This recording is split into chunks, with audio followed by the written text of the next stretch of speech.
અખિલ ભારતીય વિદ્યાર્થી પરિષદ કેન્દ્રીય કાર્ય સમિતિની બેઠક 27-28 ફેબ્રુઆરી 2024 પાંડુચેરી સંદેશ ખાલીમાં મહિલાઓ પર થયેલા અત્યાચારથી માનવતા શરમાઈ। પશ્ચિમ બંગાળની પવિત્ર ભૂમિ દેવી શક્તિની પૂજાનું સ્થાન રહ્યું છે।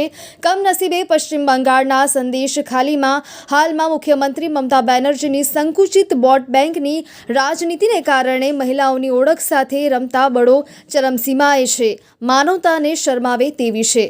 પશ્ચિમ બંગાળના ઉત્તર 24 પરગણા જિલ્લાના સંદેશખાલી વિસ્તારની મહિલાઓનું યૌન શોષણ કરવામાં આવી રહ્યું છે અને જેહાદી જૂથ દ્વારા તેમની ઓળખનું ઉલ્લંઘન કરવામાં આવી રહ્યું છે।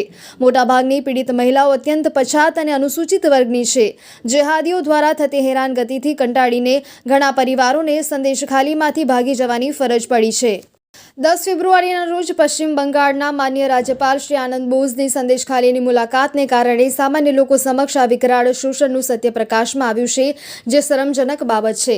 મહિલાઓ આજે મમતા સરકાર સામે વિરોધ પ્રદર્શન કરી રહી છે।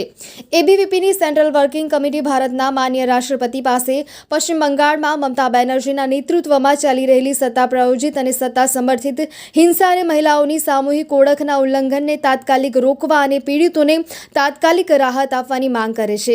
સંદેશખાલીના ન્યાય આપો તેમજ આ મામલામાં વધુ ઊંડાણમાં જવા માટે કેન્દ્રીય એજન્સી દ્વારા સમગ્ર મામલાની ઉચ્ચ સ્તરીય તપાસ થવી જોઈએ અને આવા જઘન્ય અપરાધ કરનારા ગુનેગારોને કડકમાં કડક સજાની ખાતરી આપવી જોઈએ।